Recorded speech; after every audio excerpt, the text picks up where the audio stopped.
इससे पहले वाले वीडियो में आपने रक्त और हमारा शरीर को देखा था। जो कुछ बचा हुआ था शेष भाग वो आज अपन इस वीडियो में देखने जा रहे हैं। तो अपन ने देखा था कि किस प्रकार से रक्त हमारे शरीर के लिए उपयोगी है और किस प्रकार से हमारे शरीर में रक्त कार्य करता है। आगे दीदी फिर अनिल से कहती है कि सफ़ेद कण वास्तव में हमारे शरीर के वीर सिपाही है। जब रोगाणु शरीर पर धावा बोलने की कोशिश करते हैं तो सफ़ेद कण उनसे डटकर मुकाबला करते हैं और जहाँ तक संभव हो पाता है रोगाणु को भीतर घर नहीं करने देते। तो ये अपन ने पिछले वीडियो में भी थोड़ा बहुत इसको मैंने बताया था आपको, ये आपको बात समझ में आ गई होगी। पर संक्षेप में ये मान लो कि ये बहुत से रोगों से हमारी रक्षा करते हैं। संक्षेप में अपन देखें तो सफ़ेद कण जो है हमारे बहुत से रोगों से हमारी शरीर की रक्षा करते हैं। और बिंबाणुओं का काम है चोट लगने पर रक्त जमाव क्रिया में मदद करना। जब किसी को चोट लगती है तो चोट लगने के उपरांत आपने देखा होगा कि रक्त जमता है, रक्त का बहना बंद होता है। तो रक्त के जमाव की जो क्रिया में मदद करता है वो है बिंबाणु। ये इसका महत्वपूर्ण काम है। रक्त के तरल भाग प्लाज्मा में एक विशेष किस्म की प्रोटीन होती है जो रक्त वाहिका की कटी फटी दीवार में मकड़ी के जाले के समान एक जाला बुन देती है ना। जब अपना देखा होगा किसी को जब चोट वगैरह लगती है तो रक्त बहता है, तो एक तरल भाग जो प्लाज्मा में एक विशेष किस्म की प्रोटीन होती है जो रक्त वाहिकाओं की कटी फटी दीवार में मकड़ी के जाले के समान एक जाला बुन देती है। बिंबाणु इस जाले से चिपक जाते हैं और इस दीवार में आई दरार पर भर जाती है ना। बिंबाणु जो है इसमें चिपक जाते हैं और इस दीवार में आई दरार फिर उसके द्वारा भर दी जाती है जिससे रक्त बाहर निकलना बंद हो जाता है। अनिल बोला, दीदी लेकिन घाव गहरा हो तो खून बहता ही चला जाएगा, है ना। अब अनिल ने प्रश्न पूछा दीदी से, डॉक्टर दीदी से, कि दीदी यदि घाव गहरा है तो ये खून का बहना तो निरंतर चालू रहेगा, खून जो है बहता ही चला जाएगा। हाँ, ऐसे समय में उस व्यक्ति को जल्दी से डॉक्टर के पास ले जाना चाहिए। दीदी ने उसको उत्तर दिया, डॉक्टर दीदी ने, कि हाँ, ऐसे समय जब घाव जो है गहरा घाव हो जाता है, बहुत ज़्यादा चोट लग जाती है, तो हमको उस व्यक्ति को तुरंत ही जो है डॉक्टर के पास लेके जाना आवश्यक है। ज़रूरत समझने पर ऐसी स्थिति से निपटने के लिए कुछ टाँके भी लगाने पड़ सकते हैं। जब ऐसी स्थिति हो जाती है, घाव यदि गहरा है और लगातार रक्त बह रहा है, तो उस स्थिति में टाँके लगाने पड़ सकते हैं। किंतु डॉक्टर के पास पहुंचने तक के समय में चोट के स्थान पर कसकर एक साफ कपड़ा बांध देना चाहिए। लेकिन दीदी ने एक उपाय बताया कि जब तक हम डॉक्टर के पास पहुंचते हैं उस समय तक के लिए इस रक्त के बहाव को रोकने के लिए हमको एक साफ कपड़ा जो है जहाँ पे चोट लगी है वहाँ पर बांध देना चाहिए ताकि रक्त का बहाव कम हो सके। दबाव पड़ने से रक्त का बहाव कम हो जाता है जो उस व्यक्ति के लिए काफ़ी लाभप्रद सिद्ध हो सकता है। दीदी ने उसको समझाया कि जब दबाव पड़ता है, जब हम चोट को बांध देते हैं तो फिर दबाव पड़ने के से जो है रक्त का बहना थोड़ा कम हो जाता है और ये उस व्यक्ति के लिए लाभप्रद होता है या फिर लाभदायक होता है। किंतु अगर बहुत अधिक रक्त बह जाए तो उसे रक्त चढ़ाने की ज़रूरत भी पड़ सकती है, दीदी ने समझाते हुए कहा। दीदी ने अनिल को समझाते हुए कहा, यदि बहुत ज़्यादा रक्त का बहाव हो गया, बहुत ज़्यादा रक्त शरीर से बह गया, तो हमको क्या है कि उस व्यक्ति को खून भी चढ़ाना, रक्त को चढ़ाना भी पड़ता है ना, खून देने की आवश्यकता पड़ती है ना। अनिल ने कहा, क्या ऐसे समय में किसी भी व्यक्ति का खून काम आ सकता? लेकिन दीदी ने एक बात उसको बताई अनिल को कि अगर बहुत अधिक रक्त बह जाए तो उसे रक्त चढ़ाने की ज़रूरत भी पड़ सकती है। दीदी ने समझाते हुए बात किससे कही? अनिल से। कई बार क्या होता है कि गहरी चोट लग गई और कई बार टाँके से भी नहीं कंट्रोल हो पा रहा है या किसी कारणवश ऐसा हुआ कि किसी को बहुत ज़्यादा ब्लीडिंग हो गई, बहुत ज़्यादा रक्त उसका निकल गया, है ना। तो फिर तब उस ऐसी परिस्थिति में उस व्यक्ति को रक्त चढ़ाने की आवश्यकता पड़ सकती है। और वही नहीं, चोट लगने पर ही नहीं, कई बार क्या होता है कि आपने देखा होगा बहुत से पेशेंट्स का ऑपरेशन हो रहा है या फिर किसी प्रकार की बीमारी है, किसी के शरीर में खून की कमी हो गई, तो ऐसी स्थिति में जो है ब्लड की आवश्यकता पड़ती है, ब्लड चढ़ाना पड़ता है, खून की आवश्यकता पड़ती है व्यक्ति को, ठीक है। तो रक्त चढ़ाने की ज़रूरत तब पड़ सकती है, ये दीदी ने उसको समझाया। अनिल ने कहा, क्या ऐसे समय में किसी व्यक्ति का खून काम आ सकता है? अब अनिल ने क्वेश्चन किया दीदी से, क्या ऐसे समय में किसी व्यक्ति का खून काम आ सकता है? किसी की व्यक्ति का खून किसी को भी चढ़ाया जा सकता है ना। तो ये तो आपको भी मालूम होगा ये आप भी जानते हो कि सबका ब्लड ग्रुप क्या है, अलग अलग है। रक्त का समूह सबका अलग अलग है, किसी का ए पॉजिटिव, किसी का बी पॉजिटिव, है ना, किसी का ए नेगेटिव, इस प्रकार से आपने सुना होगा। तो अलग अलग रक्त समूह के व्यक्ति हम लोग पाए जाते हैं, मतलब हर प्रत्येक व्यक्ति का जो है ब्लड ग्रुप अलग अलग होता है। तो जब अनिल ने ऐसा कहा तो दीदी ने कहा, अनिल, हर किसी का रक्त एक सा नहीं होता, कुछ विशेष गुणों के आधार पर रक्त को 4 मुख्य वर्गों में बांट दिया गया है।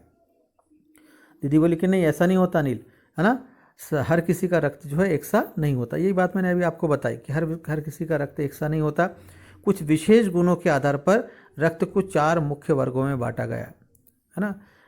ये सबके अपने अपने ब्लड की, रक्त की अब कुछ विशेष कुछ बातें होती है, कुछ विशेष गुण होते हैं, उसके आधार पर जो है रक्त को 4 अलग अलग भागों में बांटा गया, अलग अलग वर्गों में बांटा गया। ज़रूरतमंद व्यक्ति के रक्त समूह की जांच करने के बाद उसे उसी रक्त समूह का रक्त चढ़ाया जाता है। जो ज़रूरतमंद व्यक्ति होता है, जिसको ब्लड की आवश्यकता है ना, तो उसके सबसे पहले उसके रक्त की जांच होगी कि उसको कौन सा चाहिए, मतलब उसका कौन सा है ना। मान लो उसका बी पॉजिटिव है तो उसको भी कौन सा लगेगा, बी पॉजिटिव लगेगा। तो सबसे पहले जिस व्यक्ति को ज़रूरत है उसके रक्त समूह की जांच होती है, उसके बाद उसी रक्त समूह का रक्त उसको चढ़ाया जाता है। तो कई बार क्या होता है, ये भी आपने देखा होगा कि रक्त समूह नहीं मिल रहा है। कई बार आपने ऐसा सुना होगा कि किसी का ऑपरेशन होना है या किसी को ब्लड की आवश्यकता है और उसको उस ग्रुप का ब्लड नहीं मिल रहा, ऐसा भी आपने सुना होगा। और ये भी सुना होगा उस समय व्यक्ति कहाँ जा रहा है, ब्लड बैंक, है ना। डॉक्टर उसको सलाह देते कि भाई ब्लड बैंक चले जाओ, ब्लड बैंक में आपको रक्त का समूह मिल जाएगा, है ना। तो फिर उसको जो रक्त की आवश्यकता है उसको फिर वो चढ़ाया जाता है। लेकिन ज़रूरत के समय यदि उस रक्त समूह का कोई व्यक्ति मिले ही नहीं, तब अनिल ने पूछा, अब अनिल ने और एक क्वेश्चन डॉक्टर दीदी से पूछा कि लेकिन ज़रूरत के समय यदि उस रक्त समूह का कोई व्यक्ति मिले ही नहीं तब क्या होगा, है ना। ऐसी आपात स्थिति के लिए ही ब्लड बैंक बनाए गए हैं, है ना। डॉक्टर दीदी ने उससे कहा कि ऐसी आपात स्थिति मतलब इमरजेंसी, इस प्रकार की इमरजेंसी के लिए ही ब्लड बैंक बनाए गए। प्राय हर बड़े अस्पताल में इस तरह के बैंक होते हैं, इस तरह के ब्लड बैंक जो है प्राय हर थोड़े बड़े हॉस्पिटल्स जो होते हैं, अस्पताल होते हैं, उसमें इस प्रकार के ब्लड बैंक पाए जाते हैं। वहाँ पर रक्त को सुरक्षित रखा जाता है, जहाँ सभी प्रकार के रक्त समूह का रक्त तैयार रखा जाता है। और वहाँ पर ब्लड बैंक में जो है सभी समूह का, है ना, जो भी 4 समूह हैं, उन चारों समूह का रक्त जो है सुरक्षित रखा जाता है। उन समूह के रक्त को वहाँ पे सुरक्षित तैयार रखा जाता है, सुरक्षित भी और तैयार भी रहा, है ना। किंतु इस ब्लड बैंकों में रक्त का भंडार सुरक्षित रहे, इसके लिए यह आवश्यक है कि हम समय समय पर रक्तदान करते रहें। लेकिन डॉक्टर दीदी ने यह भी कहा अनिल से कि इन ब्लड बैंकों में रक्त का भंडार सुरक्षित रहे, मतलब वो ख़त्म नहीं हो, है ना। जो ब्लड बैंक में रक्त है ना, सब मांगती रहेंगे, सबको आवश्यकता है, बहुत से पेशेंट, बहुत से लोगों को ब्लड की आवश्यकता है, सब लेते रहेंगे, तो एक समय तो ऐसा आएगा वो ख़त्म होना ही है। तो ये सुरक्षित रहे, इसमें इसका भंडारण होता रहे, इसमें कमी नहीं आए, इसके लिए समय समय पर रक्तदान हमको करते रहना चाहिए। ये किसने कहा, डॉक्टर दीदी ने। और इसलिए भी आपने देखा होगा हमारे जो समाज में या फिर समाज के लोगों के द्वारा कि अलग, या डॉक्टरों के द्वारा या फिर अलग अलग संस्थाओं के द्वारा, समाज सेवी संस्थाओं के द्वारा रक्तदान शिविर लगा जाते हैं, है ना। वहाँ पर आप अपना जाकर रक्त दे सकते हो। ये आपने देखा होगा कई जगह पे, कई बार अलग अलग संस्थाओं के द्वारा इस प्रकार के रक्तदान शिविर का आयोजन किया जाता है। वो इसलिए क्योंकि रक्त की कमी नहीं होने पाए, है ना, हॉस्पिटल्स में इन ब्लड बैंकों में रक्त सुरक्षित रखा जा सके। तो इसलिए हमको समय समय पर रक्तदान करना चाहिए। तो अनिल ने दीदी से पूछा, क्या मैं भी रक्तदान कर सकता हूँ? अनिल ने पूछा, क्या मैं भी रक्तदान कर सकता हूँ? नहीं, अभी तुम छोटे हो, 18 वर्ष से अधिक उम्र के स्वस्थ व्यक्ति ही रक्तदान कर सकते हैं। डॉक्टर दीदी ने अनिल को समझाया कि नहीं, अभी तुम नहीं कर सकते, क्योंकि तुम अभी कैसे हो, छोटे हो। क्यों? क्योंकि रक्तदान करने का एक नियम है, 18 वर्ष से अधिक और स्वस्थ व्यक्ति। ये भी नहीं कि 18 वर्ष से अधिक हो गए और हम अस्वस्थ हैं, हम किसी प्रकार से बीमारी से ग्रसित है और हम भी रक्तदान कर लें, ऐसा संभव नहीं है। डॉक्टर पहले आपको चेक करेगा, है ना, आपको पूछेगा सब प्रकार की बातें, वो जब उसको तसल्ली हो जाती है तो ही आपका रक्त वो लेता है। तो जब स्वस्थ व्यक्ति होता है और वो भी 18 वर्ष से अधिक उम्र का व्यक्ति है तो वो रक्तदान कर सकता है। एक समय में उससे लगभग 300 मिलीलीटर रक्त ही लिया जाता है। और एक समय में एक व्यक्ति जो ब्लड डोनेशन कर रहा है, ब्लड डोनेट कर रहा है, रक्तदान कर रहा है, तो एक समय में 300 मिलीलीटर रक्त ही वो दे सकता है और या फिर उससे लिया जाता है।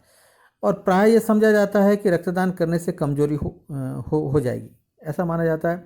और इस बात समाज में कई लोगों के मुंह से भी आपने सुनी होगी, आप आस पड़ोस जो रक्तदान से संबंधित कोई बातें करता है, तो कोई एक भ्रांति है हमारे मनों में कि रक्तदान करने से हमारे शरीर में क्या आ जाती है, कमजोरी आ जाती है। और कई लोग इसलिए भी रक्तदान नहीं करते कि वे कमज़ोर हो जाएगी, हमारा इतना खून चला जाएगा, ऐसे लोगों की सोच है।